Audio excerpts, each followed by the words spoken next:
Ever get that feeling like you hear a term thrown around and you're not quite sure what it really means? Oh, absolutely. Like the Israel lobby. It's one of those, right? Yeah, it's definitely one of those terms that's it's loaded Yeah. and people use it to Right. criticize. It can get kind of heated. Yeah, So just to be clear, like, we're not taking sides here. of We're not course. endorsing anything. We just want to, like, understand this thing. Right. So we're going straight to the source. Yeah. Wikipedia. Mm, What is this? How does it work? Why does it matter? Ready to dive in. let's do it. Okay. So the Israel lobby, very basically, is a bunch of different people and groups in the U.S. who want to sway U.S. policy to be, pro-Israel. Okay. That makes sense, but I mean, it's not that simple, right? Not at all. We're talking about a whole network here, not just like one organization, right? Absolutely. It's a lot of different actors. And it's interesting, actually. The biggest pro-Israel lobbying group, it's not even Jewish, it's Christian. Really? Yeah, Christians United for Israel, Just CUFI. CUFI. Okay. Over 7 million members. Wow. I had no idea. See, this is what I mean. Like, you think you know something. It's a common misconception, It's actually. just 7 million. Wow. It really just highlights how complex this issue is. Okay. But of course, Jewish groups, they play a big part too. Right. You've got AIPAC, the American Israel Public Affairs Committee. That's Yeah. a big one. It's like the main voice for Jewish organizations, especially when it comes to politics. AIPAC, yeah. So we've got CUFI, we've got AIPAC. This is not a new thing, though, right? This goes way back. Oh, absolutely. We're talking like centuries. Like even in the 1800s, there was this guy, William Blackstone, a Christian Zionist. He actually petitioned President Harrison to get the Ottoman Empire, which controlled Palestine back then, to just hand it over to the Jews. Wow. Bold move. Yeah. So even back then, there were people, like, actively trying to get U.S. policy changed. Absolutely. And it didn't stop there. Early 1900s, you've got Justice Louis Brandeis. Big name, right? Yeah. He became a leader in the American Zionist movement. They were gaining a lot of traction around This this. is around the time of the Balfour Declaration, right? Exactly. With Britain basically saying, yeah, Jewish homeland. That was huge. Even the U.S. Congress passed a resolution like 1922 supporting a Jewish state. Things were in motion. They were in motion. And then, of course, 1940s, things get really interesting because Israel actually becomes a state. Absolutely. Yeah. After the Holocaust, there was this huge wave of global support for a Jewish state. Remember that UN partition plan in 47? Yeah, to divide Palestine. Exactly. And these Zionist groups in the U.S., they were working overtime to get that passed. I bet. Yeah. That was, like, peak pressure, I'd imagine. Even President Truman said the pressure from these groups was like nothing he'd ever seen. Wow. He felt bombarded. So AIPAC during all this, where were they? Right in the thick of it. Actually, in the mid-20th century, AIPAC came onto the scene. They started as the American Zionist Committee for Public Affairs. Hitchier now. Way catchier now, right? Yeah. But as Israel found its footing, AIPAC got bigger and bigger. They became the go-to for shaping U.S. policy towards Israel. So from those early days of, like, petitions Right. to, like, the halls of Congress, it really evolved. Oh, yeah. But it's one thing to look back, like, what about now? Like, how have things changed between the U.S. and Israel more recently, and what about this lobby? Well, if you look at the late 20th century and now into the 21st, the U.S. and Israel, they're closer than ever. I mean, it's not just political support anymore. It's military, it's intelligence sharing, joint exercises. It's strategic. And that whole time you've got the Like- Israel lobby, like, right there, making sure those bonds stay strong. But, let's be honest, the word lobby itself, it sounds kind of shady. Yeah, people think it's all backroom deals and Yeah. What does it even mean in practice? it's not like a secret club or anything. Right. Really, there are two sides to it, the informal and the formal. Okay, now I'm intrigued. Break that down for me. So we were talking about the Israel lobby and how it kind of works on these two levels, right? The informal and the formal. Right, like two sides of the same coin. Exactly. One's like the deep currents shaping what people think, and the other's more out in the open, the actual political maneuvering. Oh, okay, so lay it on me.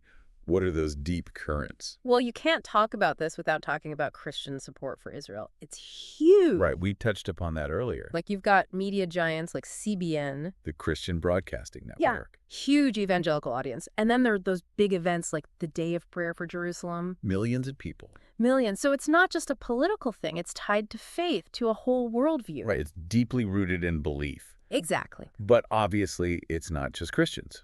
Jewish groups are advocating for Israel, too. Of course, yeah. They're super active, public outreach, rallies, making sure their voices are heard. So you've got, what, grassroots activism, you've got media, you've got these deep religious convictions all kind of coming together. It's like this groundswell. It really is. It's fascinating. And then on top of that, you have the more formal side of things, organizations that are built specifically to do this advocacy work. Right, like with a game plan, right? Exactly. Lobbyists, like the whole shebang. We've talked about CUFI, the Christian group.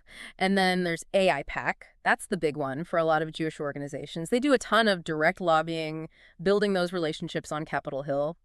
It's all about who you know. Right. And then you've got the Conference of Presidents of major American Jewish organizations. They focus more on the White House, the executive branch, that side of things. So different groups, different strategies, different branches of government, but all with that same goal, supporting Israel's interests. Exactly. It's strategic. But even within that, it's not like everybody agrees on how to do that.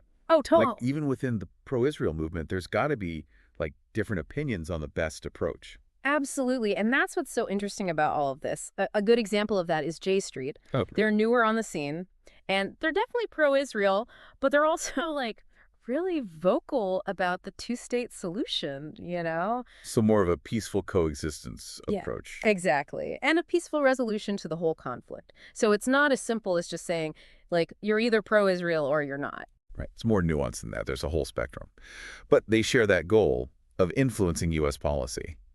So how do they actually do it? What are the tools in this lobby's kit? Well, it's like any lobbying, honestly. Yeah. They have to be smart with their resources. It's multi-pronged. Okay, so it's not like that image of like a briefcase full of cash being handed over in a dark alley. I mean, maybe sometimes. Okay. No, I'm kidding. It's way more complex. Okay. Money definitely matters, Of course. but it's strategic. They use it to back candidates who get it, who are on their side when it comes to Israel. Right. And the big way they do this is through PACs. Political action committees, yeah. Exactly, which can give directly to campaigns. Right. But what about bundling? I've heard that term. Oh, yeah, bundling's big. Basically, it's like you gather up donations from a bunch of different people and then give it as one big chunk to a candidate. So it's like we're not just one person, we're like a force. It's a show of force. Like, we vote, we donate, we're here to play. Right. And it's not just about backing their friends, it's also about going after those who they see as a threat. The source talks about this senator, Charles Percy, back in the 80s. What happened? He supported selling these planes, AYCS planes, to Saudi Arabia. Huge no-no for pro-Israel groups. I bet. They went after him hard money, campaigning, everything. He lost his seat. There's even this quote from an AIPAC guy saying basically that it was the Jewish community that took him down. Wow. So the message is clear. Mm-hmm. You mess with us, and there will be consequences. Right. But it's bigger than that. Yep. It's not just about winning one election. It's about influencing the whole game. Right. Shaping the conversation. Yeah. Making sure that Israel's point of view is heard. Exactly. So how do you do that? Well, one way is to build relationships directly with the decision makers. Okay. Trips to Israel. They organize these trips for members of Congress, other bigwigs, give them that firsthand experience. Those trips where they like meet with leaders and visit historical sites. Yeah. It's all about getting that personal connection. So it's not just facts and figures, it's emotional too. Right. Because seeing something firsthand is way different than reading about it in a briefing book. 100%. But some people would say, like, isn't that just propaganda? Like, they're only seeing what Israel wants them to see. That's true, they are. Yeah. But those trips are carefully planned, designed to showcase Israel in a positive light. Of course. But come on, these politicians, they're not dumb. They know there are two sides to every story. The question is, are they really getting a balanced view? Or is this just reinforcing what they already think? Right, because if everyone's telling you the same thing, you start to believe it, even if deep down you know it's not the whole picture. Exactly. But it's not just trips. Yeah. They also use research and policy papers to make their case. Oh, yeah. That's where think tanks come in. Think tanks. Okay. Explain that. So think tanks, they're these research groups that write reports and stuff about policy, like on foreign policy, the Middle East, all that. Okay. So they're like the academics. Yeah. But their work actually gets used by politicians to make decisions. And there are some big pro-Israel think tanks in D.C., like YNEP, the Washington Institute for Near East Policy. They're the ones providing the intellectual arguments for all of this. Yes, but it's not all behind closed doors, right? Right.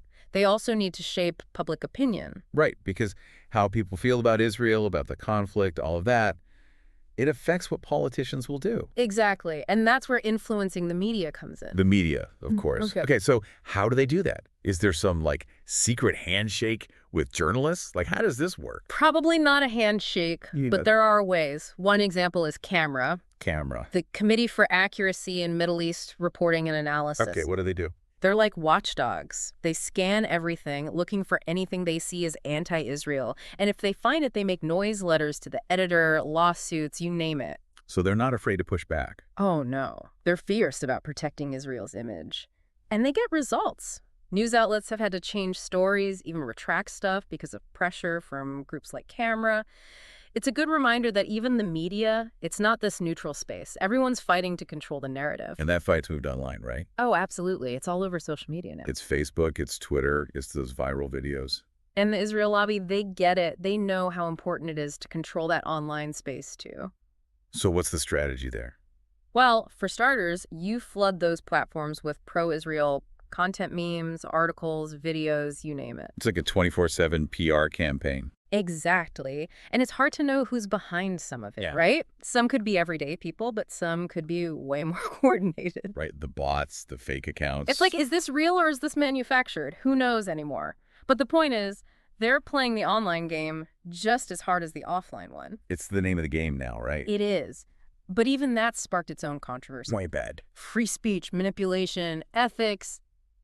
It gets messy. Yeah, it's like, where do you draw the line? And speaking of lines, this even spills over onto college campuses, right? Totally. They're active there, too. Which, I mean, college is supposed to be this place where you could debate anything. Right? Exactly. It should be all about free speech and open dialogue. Right. But the Israel lobby, their presence is felt on campuses through, student groups, events, speakers. Which, I mean, on the surface, there's nothing wrong with that. No, not at all. It's part of what college is. Exactly. The problem is when it crosses that line from, like, advocating for a viewpoint to shutting down other viewpoints. Right, that's censorship. Exactly. And there have been accusations of that happening. Universities pressured to cancel events, disinvite speakers, even, like, punish students for saying things that are critical of Israel. Really? Do we have, like, actual examples of that? Oh, yeah. Over the years, there have been quite a few. Jimmy Carter, former president. No way. The peanut farmer. The one and only. He said these pro-Israel groups made it really hard for him to talk about his book on Palestine at certain colleges. Wow. And if Jimmy Carter's having a hard time, that says something. It does, and it raises this bigger question, right, about academic freedom. Like, if these groups are strong-arming universities, is that really free speech anymore? The universities are supposed to be where you can talk about anything. Exactly. Even, especially if it makes people uncomfortable. But if you've got these powerful groups like the Israel lobby and they're putting on the pressure, it creates this climate of fear. People are afraid to speak up. It's a tangled web. We've got powerful interests, we've got politics, we've got the media, college campuses, feels like the Israel lobby's everywhere. Let's not jump to conclusions. Remember, there's always another side to every story. Okay, so we're back, and we've gone deep on the Israel lobby. Their history, their tactics, their reach. But what does it all really mean? It really makes you think about the U.S.'s role in the Middle East. It's not just like one country being buddies with another. It's bigger than that. Right, we're talking about America's place in the world. Exactly, and how it deals with other countries and the ethics of it all, It gets complicated. Totally. And our source material talks about the U.S. and Israel having these shared interests. But do they always line up so neatly? That's the million-dollar question. There are definitely people who say that a strong U.S.-Israel bond, it's good for both. Right. They point to Israel, it's a democracy in a tough neighborhood, they've got good intelligence, they're fighting terrorism. They say supporting Israel makes the U.S. safer overall. It's that friend in need thing, right? Plus, they seem to have some common enemies. Yeah. But I know there's another side to that argument, right? People who say this closeness actually hurts the U.S. in the long run. Absolutely. They say it makes the U.S. and Muslim nations drift apart. It makes people more anti-American, and it makes it basically impossible for the U.S. to be an honest broker in that whole Israel-Palestine thing. So you can't be best friends with two people who hate each other. It's messy. Yeah. But it's not just about politics, right? There's a moral dimension here, too. Absolutely. And that's where things get really, really tricky. Yeah. Critics say, look, the U.S. has to stand for something. Human rights, international law, all of that. And that if you're always backing Israel, even when maybe they're not doing those things, it weakens the U.S.'s position. Because it's like you're saying those things don't matter as much as this alliance. It looks bad. And then you've got things like the settlements in the West Bank, the humanitarian crisis in Gaza. Yeah, how do you square that with this idea of a country that's really big on human rights? It's tough. It is, and it gets even more complicated. Should the U.S. be giving all that military aid if it's being used in ways that break international law? Should the U.S. block those UN resolutions against the settlements? There are good arguments on both sides. It's a real dilemma, right? If you're a U.S. policymaker, how do you balance supporting your ally with, like, doing what you think is right, especially when they clash?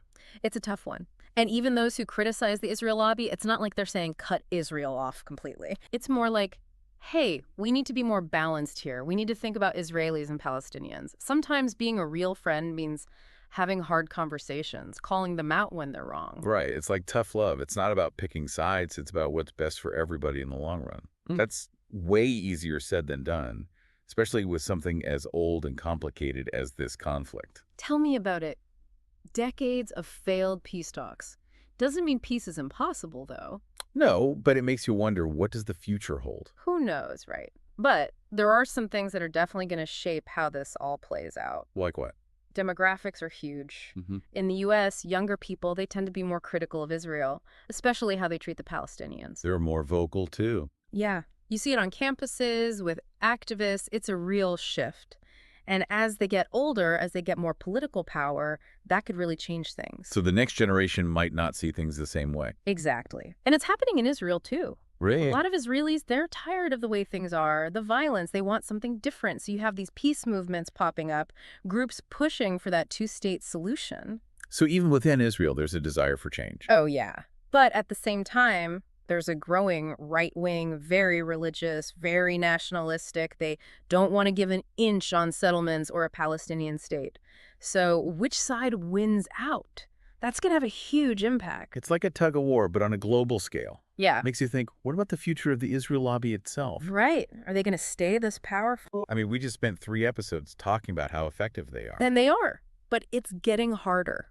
How so? Well, people are watching them more closely now, more critically. Within the Jewish community, even. Younger generations, they want transparency. They want to know what's really going on. They're not just going to take it at face value. Exactly. They want proof. And then you've got the internet, social media, all these independent news sources. It's not so easy to control the narrative anymore. Right. Everybody's got a voice now. Exactly. It's harder to silence people even when you're powerful. And you can't forget about how divided U.S. politics is these days. Yeah, it seems like everything's split down the middle. Right. So for any group, even one as influential as the Israel lobby, trying to get both sides on board, it's tough. Because there's so much pressure to pick a side. Yeah, and it might actually be making them weaker. So we've covered a lot, right? History, tactics, right and wrong, and a very uncertain future. It's a lot to process. If our listeners take away one thing from all this, what should it be?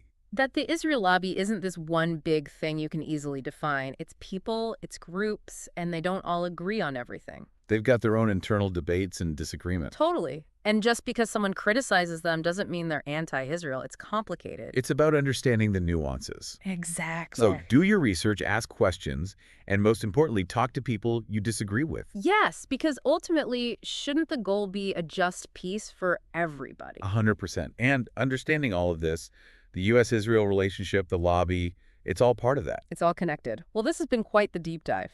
More questions than answers? Probably. But we learned a ton. So listeners, what do you think? Dive into the research, challenge what you think you know, talk to people. This is a conversation that matters. It really does. And on that note, we'll leave you with this.